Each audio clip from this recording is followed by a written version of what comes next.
right. Well, I'm going to be telling you about a global service learning opportunity that I had to Ghana.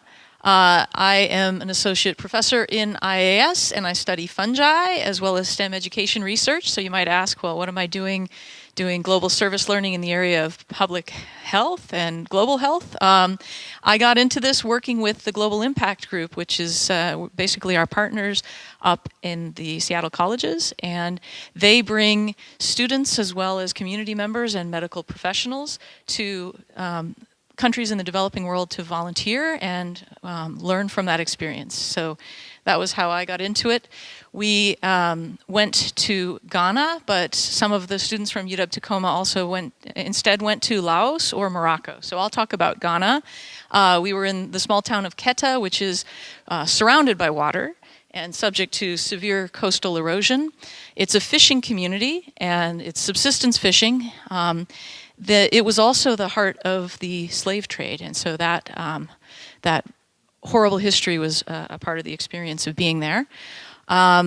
The fishing was very communal, so the people would go out in the mornings and they would haul in the nets, and then the whole community would help with sorting the fish, and then the fish were either eaten, or well, basically dried and then eaten oftentimes, and then often also sold at the local market. This is Mary Ellen, who was the co-leader with me. And a lot of the people there, it was a very low-income region, and most people listed as their profession petty trader. So that was really the way that most people made their money, what money there was to be made. But the weaving of kente cloth was a highly prized profession and was used for ceremonial clothing for weddings and funerals primarily. The church was very central to the community, and also dancing was another really central activity in the community. And we were able to take part in the dancing and actually try some moves, which didn't go so well for some of us. We stayed in this, what was called the Blue House for obvious reasons. And luckily we could always say in any taxi, just take us to the Blue House, and they always knew where it was.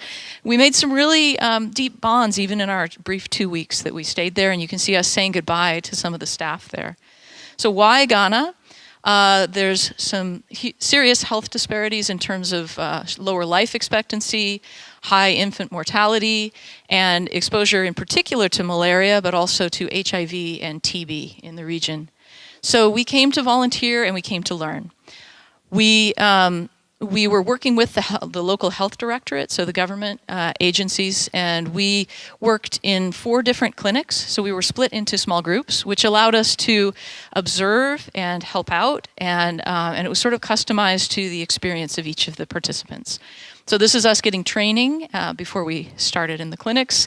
Once in the clinics, we were able to work in sort of 2 areas. The curative, which was when people came in with a particular health issue and then got treatment, and oftentimes diagnosis. So basically they were given oftentimes a malaria test. That was sort of the go-to for anybody coming in.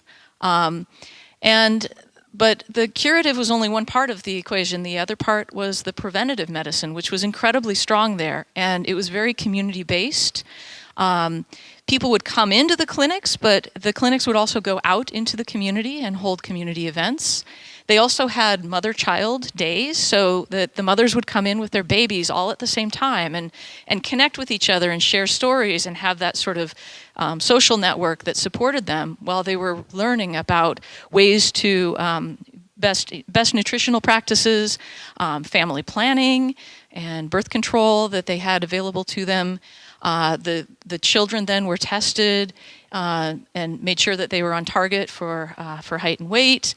You can see helping with the weighing there. And there was a lot of public education that basically happened as part of these experiences as well. And our participants were able to sort of help out along the way, but also I think we're being exposed to a very different approach to medicine, which is a really important part of the process. So this is in a local community center. This was going to the community, in particular for elderly folks that would have a hard time coming into the clinic and doing HIV as well as testing, basically, and TB counseling. We also volunteered by working to clean the beach, which was raising awareness around sanitation issues because open defecation is still a very traditional practice there. But it was the connections that we made and the connections with the local community that really made this experience powerful for our participants. These are the staff and the local hosts that welcomed us there. And everybody says about Ghana that it's an amazing, welcoming community, and it's absolutely true. We were blown away, and we were so thankful to be given the opportunity to be there and to learn so much from the people of Ghana and maybe help a little bit, but when it really comes down to it, the major impact of our presence there was just the relationships we built and how we learned about healthcare and also just the experience of being from a very different part of the world. So to conclude, those relationships are really the legacy that we carry with us. And it was a real honor for me to help the students learn through reflection, both before, during, and then after the program. And I think that is the type of deep learning and those deep connections that really are transformative for our students and are really emblematic of the kind of high impact practices that we embrace here. Thank you.